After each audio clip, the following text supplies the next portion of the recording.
بسم الله الرحمن الرحيم الحمد لله رب العالمين والصلاة والسلام على أتمان الأكملان وعلى أشرف الأنبياء والمرسلين وعلى آله وأصحابه أجمعين أما بعد السلام عليكم ورحمة الله تعالى وبركاته Yaratgan Parvardigorga beadad shukrlar, hamd va sanolar bo'lsin kim fazilatli kunlarga, barakotli kechalarga birgalikda o'tkazmoqlikni Alloh nasib va muyassar ayladi.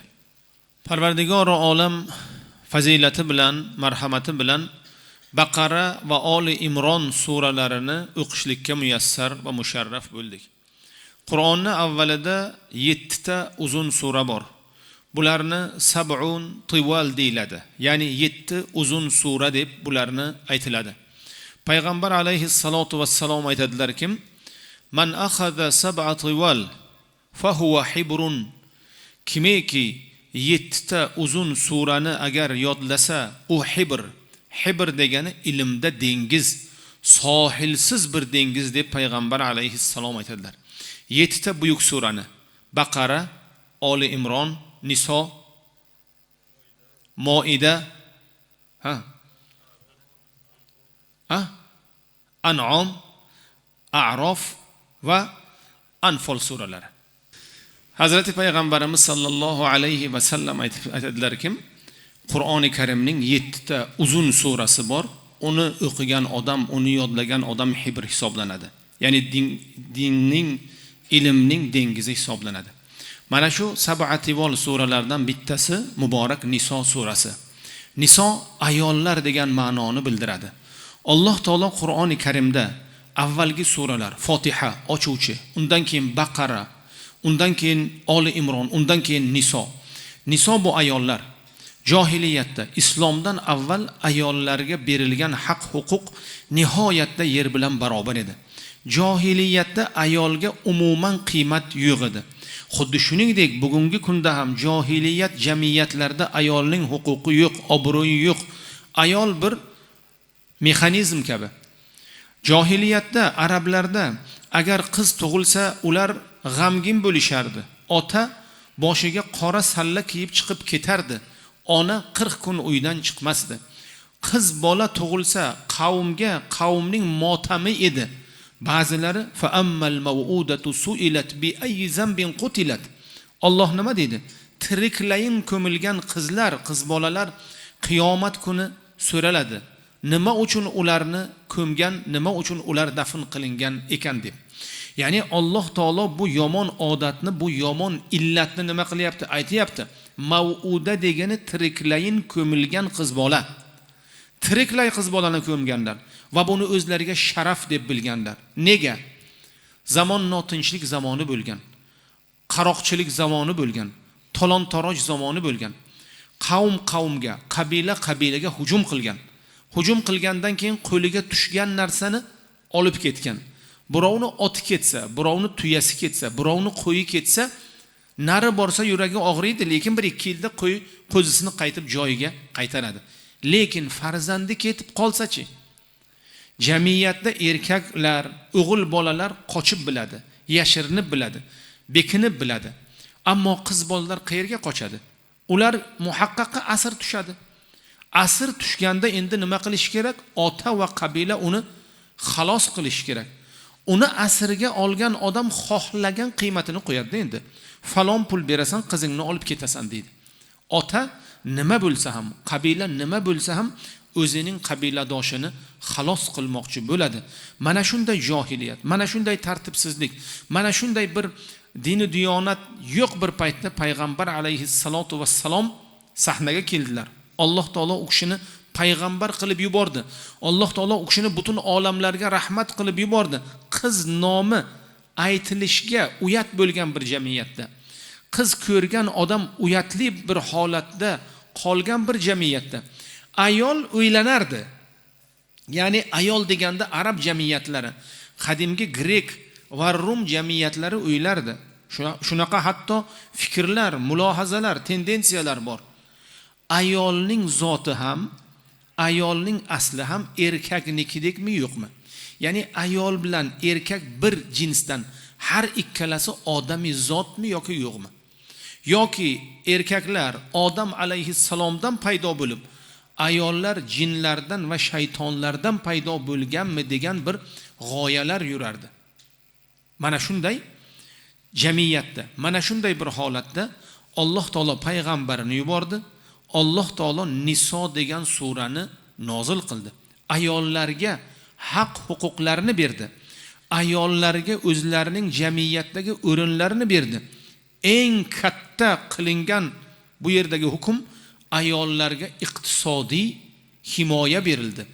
Ayollarning iqtisodiy holatlari muhrlandi.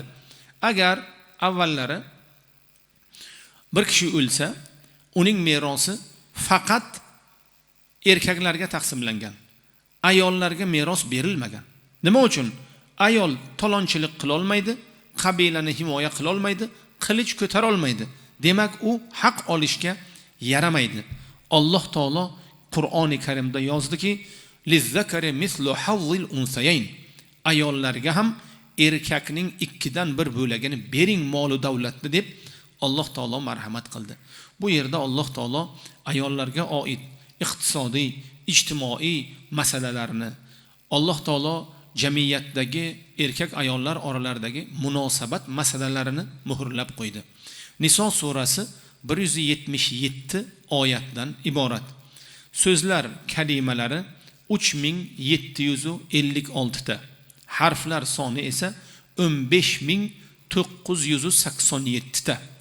Buni sanagan olim aytadilar-ki, agar buni o'nga ko'paytirsak, 15987 ni agar o'nga ko'paytirsak, 159870 dona savob va ajr bo'ladi. Assalomu alaykum. Payg'ambarimiz sollallohu alayhi va sallam nima dedilar? Kulli harfin minal Qur'ani lahu ajr wal ajru bi ashri amsalha. Qur'oni Karimdagi har bir harfga savob beriladi, har bir harfning savobi o'nga ko'paytiriladi. Demak, 15987 ta savob bo'lsa, uni o'nga ko'paytirsak, 159870 ta savobga ega bo'lamiz inshaalloh. Mana shu kecha inshaalloh 160.000 savobga ega bo'lib, Xudo xohlasa xonadonlarimizga qaytamiz. Buni sanagan Qur'oni Karim tahqiqotchisi aytadilar-ki, fa ajrun kathir va amalun kabir. Bunga oshiq bo'lib aytadilar-ki, mashalloh, qancha savob va qancha ajr deb aytgan ekanlar. Bu suraning boshlanishi Alloh subhanahu va taoloning butun bashariyatga xitobi bilan boshlanadi. Butun odamiyotga Alloh xitob qiladi. Ya ayyuhan nas, ey odamiyot, odam zoti borki, mo'min bo'ladimi, kofir bo'ladimi, arab bo'ladimi, ajam bo'ladimi, oqmi, qorami? Ya ayyuhan nas, ey odamiyot, ittaqu robbakum, sizlarni yaratgan zotdan qo'rqinglar, taqvo qilinglar. Chunki sizlarni har biringiz yaratilishlikda monandi yo'q san'at asarisiz. Odam alayhissalom bitta, momo havo o'kshining qovurg'alaridan yaratildi. Ikkita odamdan butun bashariyat tarqaldi, lekin biri ikkinchisiga monand odamizot yo'q. Qiyomatgacha milliard xil odam keladi. Milliard xil. Trilliard xil odam keladi. Biri ikkinchisiga monand emas. Nima uchun? Chunki Xalloq yaratgan zot shunaqa kuchi, qudrati, ilmi cheksiz zotki, qancha yaratsa ham uning ilmining, quvvatining, qudratining cheki yo'q. Bizlar agar bitta narsani 3 ta yaratsak, 4-chisiga qiynalib qolamiz. Hatto butun boshlik Mercedes kompaniyasi, butun boshlik